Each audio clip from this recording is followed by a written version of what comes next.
Good evening and welcome. Over the last 2 weeks, this question has been asked multiple times. What exactly did the Indian Air Force bomb at Balakot? What were the kind of damages suffered by the terrorists and the Pakistani army?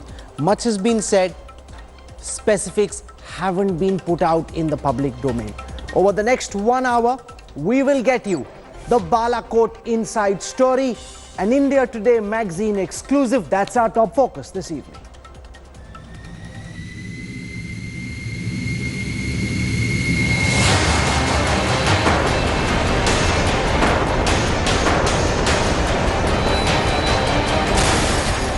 No, they were not just trees.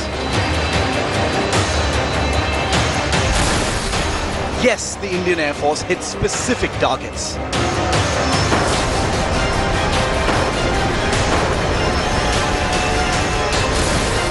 For the first time on television, India Today fights the fog.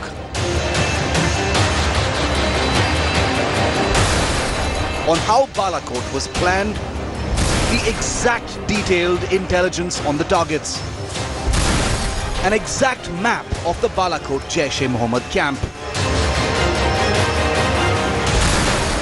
the exact Jaish camp targets. We blow away Pakistan's lie layer by layer. Balakot, the inside story. Here's what the Indian Air Force hit at Balakot. So in the first part of our special broadcast, I want to focus on what exactly existed at Balakot, why was Balakot picked, and what did the camp look like. Remember, the Pakistani army wants us to believe that we just struck trees and that there was nothing going on in Balakot. This is one of the most important training camps of the Jaish-e-Mohammed, and India Today magazine's editorial director Raj Chingappa has been able to access very specific details about what were the targets that were struck by the Indian Air Force. Here is part 1 of our special broadcast.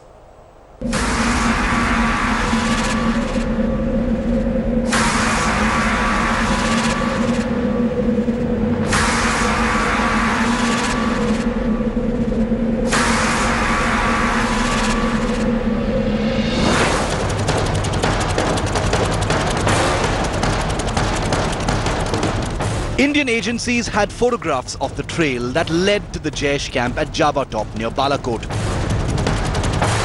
with these billboards giving details of the camp and another asking recruits to sign up, a clear confirmation of the location.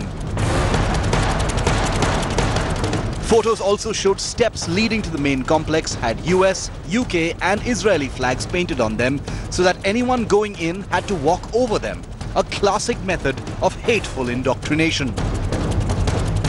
The Jaish-e-Mohammed camp on target, called the Markaz Syed Ahmed Shahid at Jabba Top Balakot in Khyber Pakhtunkhwa, had 10 different structures for various training and logistical purposes. At the time of the strike, it had an estimated 300 occupants as per intelligence estimates.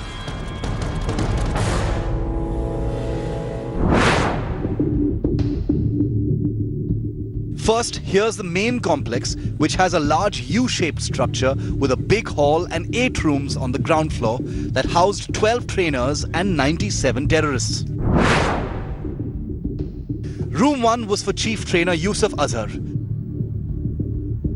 Room 2 had senior Jaish trainers Mufti Umar and Maulana Javed. Room 3, Maulana Aslam and Maulana Abdul Ghafoor Kashmiri. Maulana Ajmal and Maulana Zubair were in room number 4. Rooms 5 to 8 housed 6 other Jaish trainers. On the top floor were 97 Fidains undergoing training. A little distance away was the mosque complex. Indian agencies had pictures of the mosque with its walls lined with portraits of their so-called Shaheeds. Adjacent to the mosque was a 2-story building with 3 rooms on each floor, which were used as a guest house. 3 hardcore terrorist trainers, Maulana Qudrat Ullah, Maulana Junaid and Maulana Qasim of Lahore, were staying there. All three are absconders under Pakistan's terror laws, but known to have been living undisturbed at Jabba Top whenever necessary.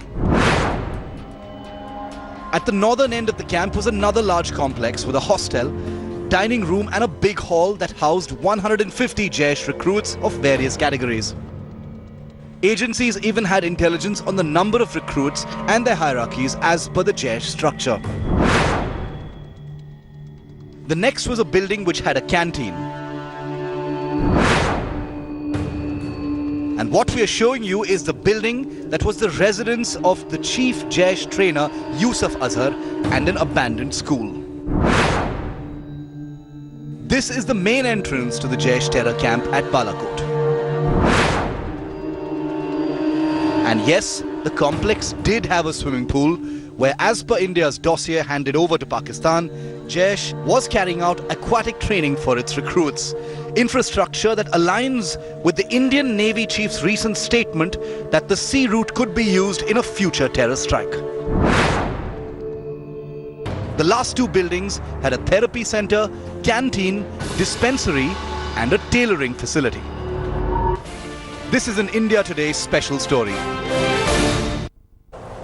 So 10 targets at that Jaish camp in Balakot. In a moment, we'll also show you what exactly did the Indian Air Force strike. But this was the clearest understanding you're going to get of what that Jaish camp looked like. Breaking the story for us is Raj Chingappa, editorial director of India Today magazine.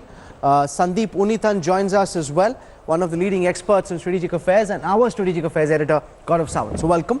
Raj, now these are very specific targets. When you tell me that there were 93, 97 people in one area, the first question that will come to anybody's mind is, how does Raj know? Was he there? Was he counting? You know, I think that's the difference, that earlier the people were talking about numbers. What we have done is actually got down to specifying in each of these rooms who was there. And clearly we had very, very good human intelligence. The agencies, not India Today magazine. And I've seen the records of that.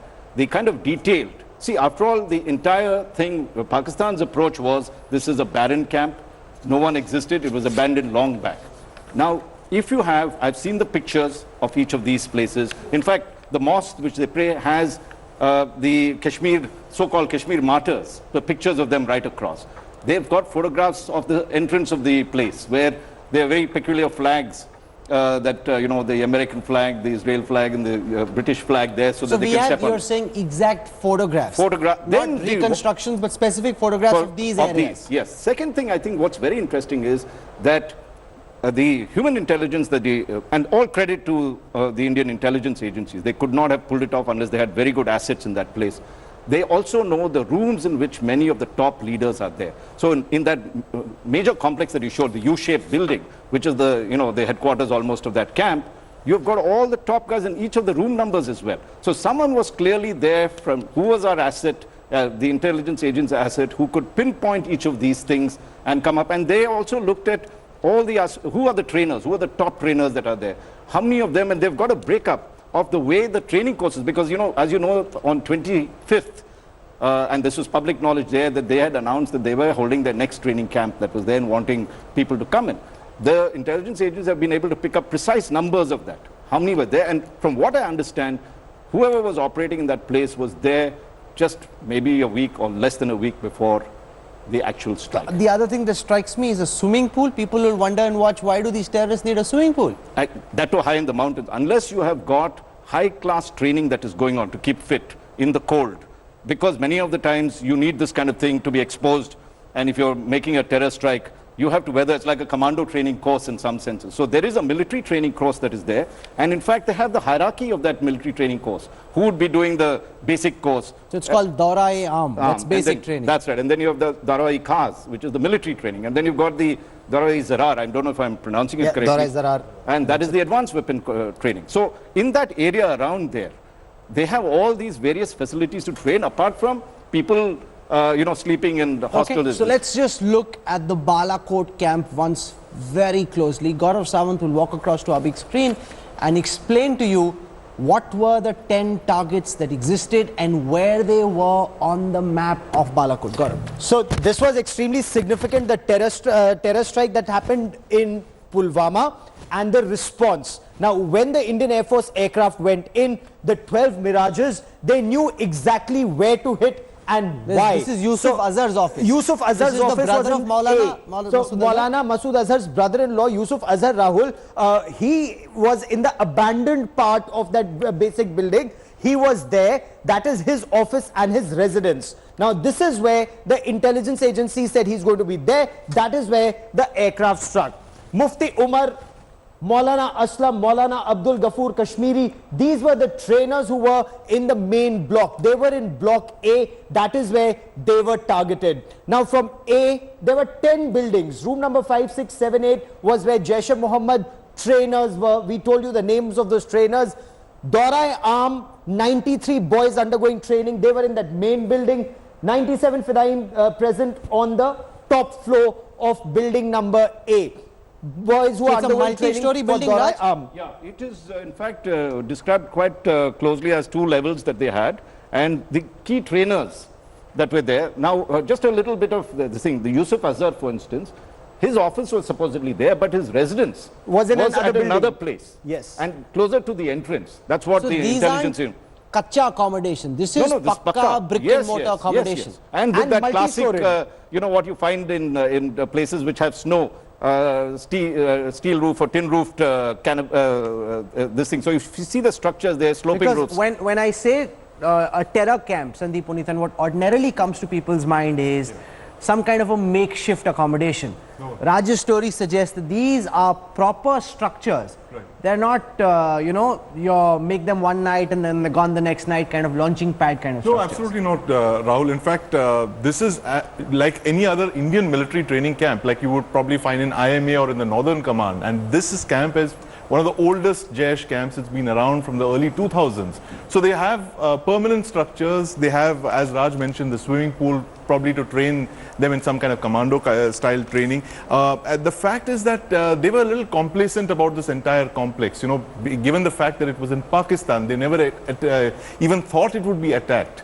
And that is the kind of message that we sent out by attacking this camp, that we don't care where you are in Pakistan, we will come and hit you. Okay, so in the second part of our special investigation, I now want to show you what we struck. We've given you a full lay of the land, explained to you what was where, some very, very interesting, very specific details there.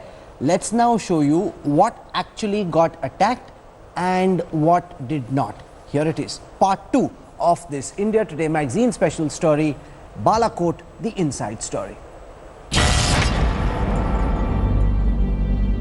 Target 1 of the Indian Air Force Mirage 2000 was the main complex, a large U-shaped structure with a big hall and 8 rooms on the ground floor that housed 12 trainers and 97 terrorists.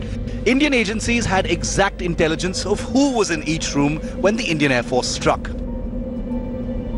This building, as estimated, had 12 trainers. Chief Trainer Yusuf Azhar, Senior Jaish Trainers Mufti Umar and Maulana Javed, Maulana Aslam and Maulana Abdul Ghaffur Kashmiri, Maulana Ajmal and Maulana Zubair were the others. Indian bombs are also understood to have hit 97 Fidains undergoing training who were present at the top floor. Target 2 that Indian bombs hit was a 2-story building with 3 rooms on each floor, which were used as a guest house. 3 hardcore terrorist trainers, Maulana Qudratullah, Maulana Junaid and Maulana Qasim of Lahore were staying there.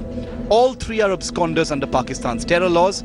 Qudratullah was regarded as a special mentor, while Qasim imparted martial arts skills to the new recruits.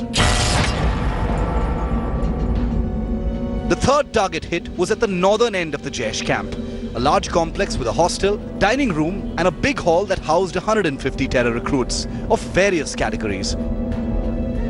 In all, there were around 200 recruits attending various terror courses. So you're now saying, Raj, that highly placed sources have said to you that there were 200 terrorists who were undergoing training, Right. plus their trainers, so that number of 250 is there, and if you add the support staff, you see, after all, these are trainers and there'll be cooks and there'll be, you know, other people, dobies and everything else. You would think a complex like that would have another 50 more. So 250 is the hardcore guys who were training and the trainees that were there. No, but the question that will follow is, if 250 people died, how is it that no pictures were taken, there was no mass cremation, that 250 people can die and nobody finds out. Well, let's be very clear. In my report that is there, I do not make those claims that they were killed, right? We stop short of two things. One, we are saying for the first time, we know that this is not a barren camp that exists over there. It is a regular camp of the Jaish-e-Mohammed, unlike the Pakistan propaganda that it has, been abandoned for a while. The second thing we've done is, in terms of airstrikes, they also said they hit trees and they didn't really strike the camp. That was the next theory that they gave. Right, but I have been given access to looking at the satellite pictures, looking at whatever is available evidence on that, and it is clear that the Air Force has struck these structures because the confusion arose with the sophistication of the weapons. These weapons just pierce and make a hole. I've actually seen the picture where you have these 3 holes that are penetrating one of the buildings, the largest. Is it clear or is it a hazy kind? See, because the problem is you're looking at high resolution stuff that is there. There could be cloud cover, there could be various reasons, but clearly they were there, that was there. The other thing I think... so you're saying we dropped 5 weapons, we dropped 5 bombs, 4 of them hit? No, what had happened was that the plan was to drop 6, a total of 6. Some say 10 because the targets are 10. But I think that alters according to war plans as you get along. Now what we did was we dropped 5. Dropped 5 of them, 3 in one particular place because that had the maximum number of people there. 125 to 150 was estimated. So you wanted to really, and that was like multiple stories. So they wanted to really do it because I asked them, why did you use 3? That's the place that we're showing right now. No. The A is the one. The A is the main complex where they dropped 1. All right. Then you've got C, which is all those tough guys that were, one of their top trainers, which just adjacent to the mosque complex. C is the residence of the trainers.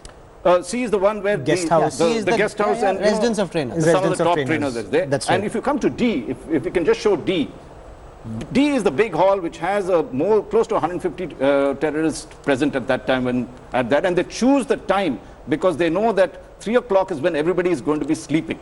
At 4 o'clock apparently the namaz begins. So you had a window, say between 1 and 4, where everyone is sort of this thing, no one's watching, and you can make that strike. So we are making only 2 major things in this. One is you've got the exact numbers with the trainees and everything else, so this is not an abandoned camp. 2 is that that the Air Force dropped 5 of these, and these went and hit buildings that were there. So 4 bombs hit, 1 didn't. 3 bombs hit one place. 1 bomb hit the complex, and 1 in the U-shaped complex that you saw. That was the other one. 1 was supposed to be dropped to hit the Yusuf Azhar's residence, which is actually in an abandoned place, an abandoned school, quite some distance away from it. Apparently, when the Air Force was supposed to, the Miraj pilot was supposed to do it, there was an element of drift in that. And these weapons are so sophisticated that if it doesn't align, you cannot release the bomb. So they didn't release that. There's one... But isn't it locked, Sandeep, and isn't the GPS coordinate exactly fed into the weapon system's memory already, even before it takes off? Yeah, it is, Rahul, but then the aircraft has to be in a particular alignment. It has to be able to pick up that target and paint it before it launches. That's the sophistication, that if it doesn't pick it up, that's one version. The other version is that they actually did release that. I had no confirmation of that, but it missed the target for some reason. But I think the official version that is there is that the drift was there, they were not able to lock in, and then this is so sophisticated, the munition doesn't allow you to release that. You cannot press a button to say, now go. So that's why we say that 5 struck and 1 didn't, in the sense they missed that particular place. And by the way, in terms of the death, we are making no claims about that these were there, because as you rightly said, there should be many bodies. All we have said, and that if you read the report, is that they had picked up conversations through their monitoring system of an ambulance coming with 35 bodies to the town below, and another 35 to 37 ambulances went up to pick up. 37 ambulances went up? Yeah, trips to go and get these people. There is also a talk of them being treated at Abbottabad. None of these have full confirmation. I must compliment India Today television, which actually did conversations with the Maulvi just a couple of days back, where you all reported a certain number of deaths. I think you all had to handle that story, which was very good. Really, really good work that was there. That part still remains. That I think you will get much later, because let's not forget, even during Kargil, you had close to 700, 800 people dying and nobody knew it till much, much later. Yes. Right? So it's not unusual for this thing to sort of hide these numbers at that time. And Pakistan is good at deception, they're good at lying. That we know and we've seen over the last 3 weeks. I want to get some reactions now. Sushant Sareen is a strategic affairs expert, senior fellow at the Observer Research Foundation. We've got Air Marshal Anil Chopra. We've got Sultan Ali, defense expert from Pakistan. I want to go across first to Sushant Sareen. Raj Chingappa's story details in a way that we haven't seen so far the exact lay of the land, very specific details about the kind of buildings that existed, and it seems from what Raj is reporting that the Indian agencies have photographs showing exactly what was going on in each of these rooms, demonstrating the level of evidence they had before they went in and struck.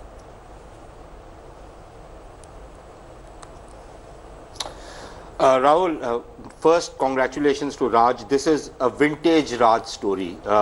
He's famous for these kind of fabulous stories, and this is yet another feather in his cap. So all congratulations to him for coming out with this story, and the fact that when he publishes a story, it's very difficult to refute what he writes. And I think he's been very, very particular in writing, or at least telling a story, stuff which can be, which is verifiable, which is confirmed, and he's not extrapolating into bizarre figures. Number one. Number two, I think it is extremely important, given the kind of details which have come out in the story, that some of the names which are being named by Raj in his story, where are those guys? Now, if those guys have been hit and they are dead, obviously we'll not hear from them. If we hear from them, then yes, we can question of how accurate the strikes were, and whether what the casualty figures might have been, even though we know that so many people were there in a particular building. But most importantly, given the kind of details which Raj has, I think one must doff one's hat or cap or whatever to the intelligence agencies for getting such granular detail of a particular terrorist camp. I think that's a feather in their cap as well, because getting precise information about terror camps, getting the kind of the lay of the land, getting the numbers in place, detailing out who is in which room, I think you could not do this without very good human intelligence. Perhaps an element of electronic intelligence as well, but if they have assets on the ground, then that's a great thing. No, but I want to explain this to our viewers that I'm personally very uncomfortable when you actually say that there were 93 trainers who were doing the basic training. They had 7 specialist trainers with them. They had 25 doing the Daurai-e-Zarar, which is the advanced weapon training, because when the moment that happens and the ISI sees this, they then know that there was somebody on the inside giving this information, and they start wondering who that person is. They start looking around, which could potentially jeopardize what happens in the next operation, or could jeopardize Indian assets on the ground in Pakistan, which is why it's best that these details never become public. But this whole debate, Raj, has got so vitiated that the Indian agencies and the Indian establishment is virtually compelled to come out with these details. No, let's be very clear. It was not sort of given to me and said, use it. I was very curious about this thing. What is the inside story of it? If you look at my report, I also chronicle Prime Minister Modi's decision-making process. This is just not about the camps. How did Prime Minister Modi determine that he would like to do that? Right. But I'm saying, so it's not like they said, here's the information. So one had to really do a kind of a dig-up job to get it from various sources to come. And I say that it's not just one source, that you get a whole range. The second point that you made, Rahul, is that let's not forget, during Kargil, we had recorded the conversation between the generals. It was a huge risk for us to do it, but we needed it to do it at a particular time so that they understood we had the kind of human that was there to pick up even their conversation. It shook them. So in some senses, you are also sending a message to them that don't think we are way back in Stone Age where we've lost everything that's there. We can do the kind of intelligence that will do any intelligence agency proud, and we have that kind of capability to do it. Don't think that India is, one of those correct. countries that don't have that. Sultan Ali, it's now very simple for Pakistan after Raj Chingappa's story. He's given out the names of the exact terrorists and their trainers who were taken down. Mufti Umar, Maulana Javed, Maulana Aslam, Maulana Abdul Ghafoor Kashmiri, Maulana Ajmal, Zubair. produce them. If they are alive and you think nothing happened, produce them. Show them on any Pakistani TV, and then you can say, hey, Raj, your story is wrong, the Indian establishment has got it all wrong. Or accept that these people were indeed smoked out in this Indian Air Force strike. Well, Rahul, first of all, let me ask you a counter question. If your intelligence is really that smart and they are so capable, why didn't they know of the Pulwama strike before it happened? How did they let that happen? Not for a moment am I taken in by your story, because what has happened is your boys missed the targets on 26th, and it was you lost 2 aircraft the next day, and now you are desperate to prove that no, somehow they were successful. So you have to conjure these figures and stack them up with the facts. I don't know which service you served in and what you learnt over there, Sultan Ali. But the ability of a terror organization like the ISI... I'm a decorator officer of the Pakistan Air Force, please. Sir, the ability of the ISI to carry out a strike has very little to do with an attack like the surgical strikes that we carried out. The fact is, a terrorist needs to succeed just once. The troops on the ground need to succeed each and every time, and when they don't succeed on that one occasion, Pulwama happens. The fact that Pulwama happened doesn't take anything away from the Indian Air Force's very successful strike deep inside Pakistani territory. Instead of trying to go off on a tangent and shift goalposts, why don't you tell me where Maulana Mufti, Maulana Javed, Maulana Aslam, Maulana Abdul Ghaffur Kashmiri are? Show them to us. I have given you an open invitation, Rahul, earlier also on your own show, that please come and visit Pakistan. I will personally take you there. Reuters, you haven't taken to the place where the strike happened. Forget trying to take India Today, who you are very clearly scared of. You haven't taken Al Jazeera, Reuters have been allowed to a certain position and no further. Laugh at you. They've carried 3 stories saying that they aren't being allowed to go to the exact location where the terror strike took place, where the Indian attack took place. In this age of information technology, US and UK satellites have shown you that your guys missed the targets, but you're hell-bent upon trying and proving that no, they actually secured something, and that is why you are patching up your stories. Let me ask Rachingappa that question. There's the matter of the public satellite images that came out from Planet Labs in California, which said that they had no damage that was visible. You're saying you've seen specific pictures. So what is it that those satellites are not being able to pick up, which our satellites have picked up? 2 things. I asked this question also of the sources that I had. One is you need to know where to look, because the Air Force knows precisely what it targeted. So they are not trying to search in a needle in a haystack. They know precisely what is to be done. Second, the Air Force are not just relying on optical satellites. They have what is called synthetic aperture radars, which use microwave... Which is below a Mirage.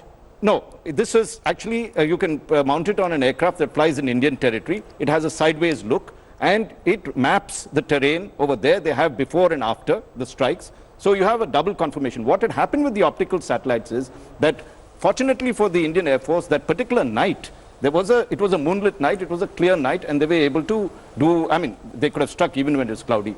But when the optical satellite came over early in the morning for this thing, it was completely clouded over. So for 2 to 3 days, we couldn't get an optical picture. We got that confirmation later, and there is confirmation from what I've seen of the evidence that is there. And you see, when you put 4 or 5 days later or 8 days later, don't forget, you can repair these holes and pepper them pretty easily if you wanted to mask that no damage had done, as Pakistan government wanted to do. Because you notice after that, the whole complex gets shut down. No, why is but it they shut down haven't allowed even reporters from Reuters, Gaurav, to go over there. No, and that is where, Group Captain Sultan Hali is being very economical with the truth. Groupie Hali knows for a fact no journalist has been to Ground Zero, nobody's been to Jabbar Top. They were taken till the town, they were permitted to film around that town. No, and there was one hoarding of the Jaish-e-Mohammed. I'm told that hoarding's now been taken down. That hoarding's been taken down. Bottom of this thing, it's not like... 3 kilometer, as Raj's report also brings out, there's a 3 kilometer road, it's a steep track that goes up to Jabbar Top. No journalist has been on Jabbar Top. And that's a fact. Reuters, in fact, put out a report saying we wanted to go, we were not taken there.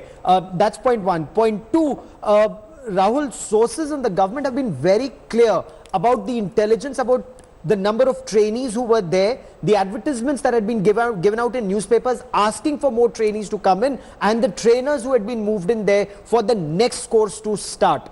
And that is where Indian Air Force went in for a preemptive strike. Grupi Hali, being an aviator, knows that. But he's so embarrassed that Pakistan's radars were caught completely unawares. That it wasn't like, you know, when the Americans came in for Osama bin Laden, they said all our radars are looking east. But this time 14 Mirages went in from east. Of course, we had our, our eyes in the sky, our AWACS, which also suppressed their radars, which also jammed their radars. We also had our Su-30s. They knew nothing. We went in, struck, and came back. That's when they woke up. It was at 3 a.m. on the 26th of February that the Indian Air Force went in and struck terror deep inside Pakistan. But that decision was taken by Prime Minister Narendra Modi well before that. Remember, the same options had been suggested even in the past, even after 26/11. At that time, the then government had failed to muster the courage. It is the political determination of the Prime Minister that led to this Indian Air Force strike. So what was going through the mind of Narendra Modi when this decision was taken, when the options were presented before him? Remember, the moment the Mirages take off, the moment they cross the line of control, the Prime Minister knew he was risking his entire political capital. If that strike had gone wrong, if some of the jets hadn't come back, there would have been massive political costs the Prime Minister would have had to pay. In the third part of this India Today magazine special story, we now bring you what was going on in the mind of Prime Minister Narendra Modi. This is an India Today magazine exclusive.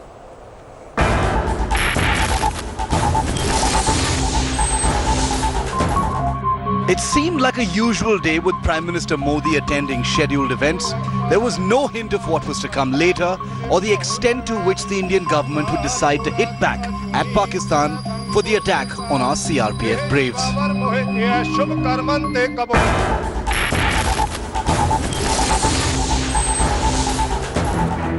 The household staff at the Prime Minister's residence, however, found it strange that Modi did not go to bed at midnight as usual.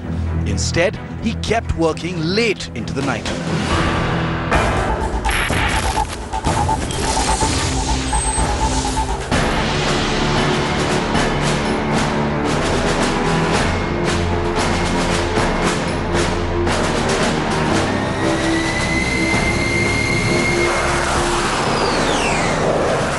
Around 3 a.m., the Prime Minister was informed that a fleet of Indian Air Force fighter jets had taken off and was shortly expected to cross into Pakistan.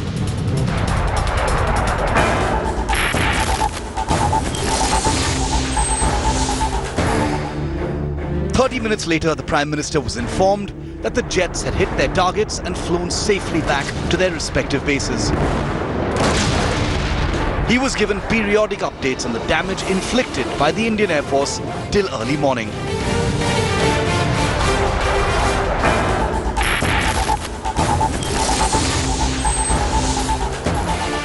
It was only at 9:40 a.m. the next morning that details of the top-secret airstrike were given in a briefing to the Cabinet Committee on Security, that his top mantris realized what had kept the Prime Minister awake that night. This is an India Today special story. There was that one moment the next morning when the Prime Minister had his eyes shutting. He was virtually napping the next morning, but that's also now we know because he was up the whole night and monitoring this very, very carefully, Raj. Yes, and you know, the interesting thing is that even the decision-making process, of course, he doesn't reveal to his staff what has happened. They don't know what's there. So the staff was clueless. Yeah, I mean, his close staff, they didn't know.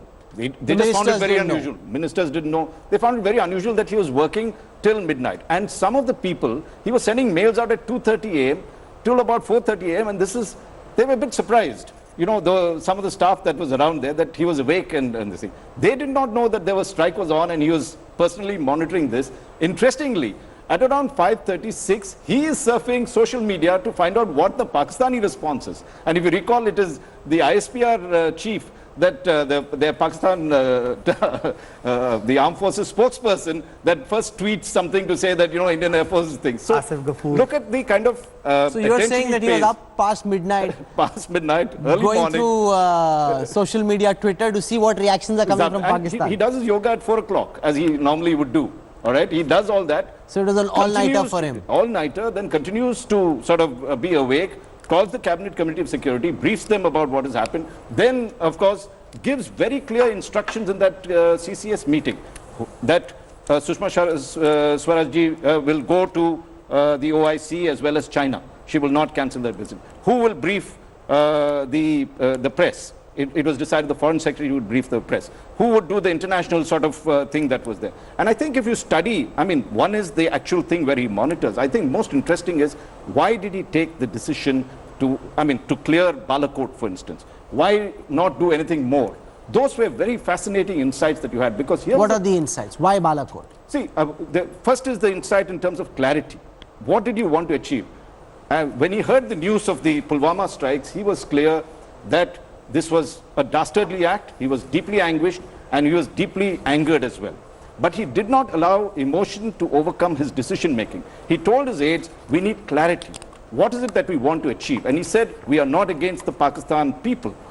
We are not against the Pakistan government. What we are against is Pakistani terrorists. So any action that we do must be proportionate to what they did, not to go.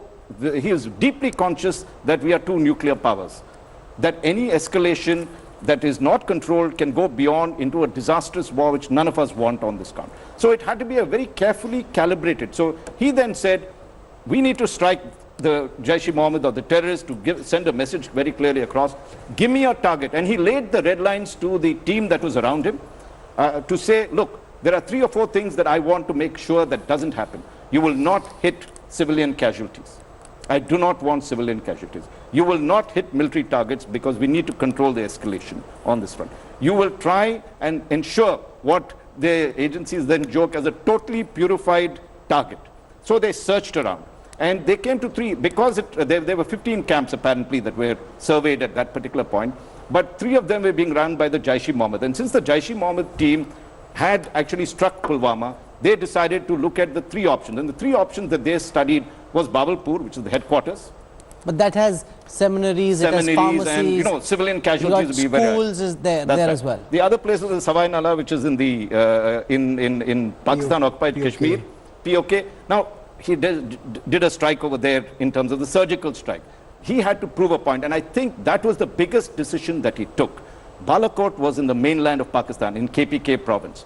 By striking that, there was a paradigm shift that we will now strike mainland Pakistan. It is no more protected. We will not just do our intrusions into POK. And I think the decision, Rahul, if I may say so, because I have done a book on nuclear, India's nuclear history, is as significant as Mr. Vajpayee testing in 1998 or Mrs. Indira Gandhi testing in 1974, because this is the next big thing. 2 nuclear powers dueling each other with air, which could lead to very dangerous consequences, a huge, huge leap. So it is a paradigm shift to say, mainland Pakistan, all this while you got away with low cost, you just sent terrorists and we paid the high cost. You had no low cost. We will punish you even as severely. I think that was the message, but very well calibrated, because as we can see, it didn't go out of control. Air Marshal Chopra, what are you making of the details that we are putting out in India today? The fact that the Prime Minister was up and instead of waiting for his social media team, he's got a bunch of bright young boys. Instead of waiting for them to give him updates, he's going through Twitter himself. देखते मैं ही देखता हूँ क्या reaction आ रहा है पाकिस्तान से. Yeah, firstly, I must compliment the India Today team to put across such operational details to educate not only Indian public, but the entire world about how this whole operations are conducted. And I must tell you that I'm reminded of my National Defence Academy days after seeing this great details on Balakot that you people have presented. Obviously, these guys are also being made to learn to swim because that toughens you. Now, let me give 2-3 points which are relevant to the operations that have already been covered by Sandeep. First is the importance of intelligence. You know, intelligence is not only to know where the camp is, but physically how many people are training or how many people are living in each room and how many people will be there at the time that you have chosen to strike first. Second is weapon to target matching. It's a very, very big exercise to decide what type of weapon will be appropriate for each particular target that you have chosen. Now, we know that in Balakot, there were 10 targets and they chose 3 major buildings which were critical to achieve the ultimate aim that we had struck. There were another 2 targets separately hit. Now, as far as this missile is concerned, as Sandeep was mentioning, you know, the missile is very expensive. The spies will not leave your aircraft launcher till all the conditions that are met. That means you have a target, you know the target location, then she knows that you are in the weapon bucket. That means the speed and height combination of your aircraft is good enough for the, well within the glide range of that weapon. Third is, as Mr. Raj has just explained, you know, it has to pierce a hole. If it's a 3-story building or a 2-story building or a single-story building, you have to know how many floors it has to go down before the delayed fuse will activate. So a large amount of detail has to go in. Now coming to the question about, you know, I must say hats off. This is, now we know this is the 3rd surgical strike. We know that there was a surgical strike in Myanmar in 2015, then after Uri, then there was another surgical strike which was going on for 2 weeks in Myanmar once again. And technically this is the 4th surgical strike.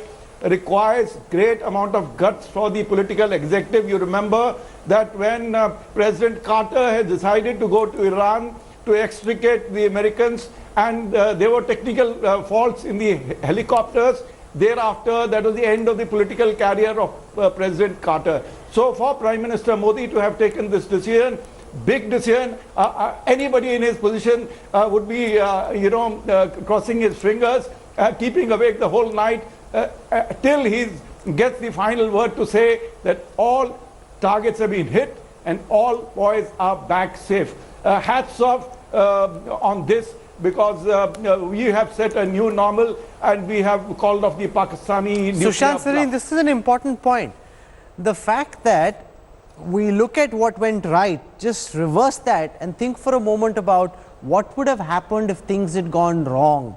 You know, the knives would have been out for Narendra Modi. And if people say he's talking about it in his speeches, etc., at some level, especially given what happened with the Iranian Contra operation, it went so horribly wrong that this is a very big risk that the Prime Minister took personally. It would have damaged and taken apart his re-election prospects had this strike not gone well. That shows the kind of faith he had in the armed forces. Most importantly, it showed the kind of belief he had that this is a message that had to be sent regardless of what may happen later.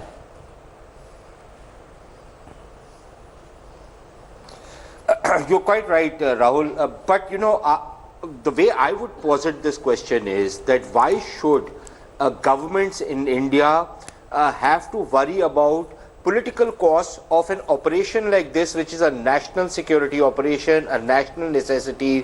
Why should governments have to worry about a political cost? They should certainly worry about any damage which happens or any loss of life of the armed forces personnel who carry out these attacks.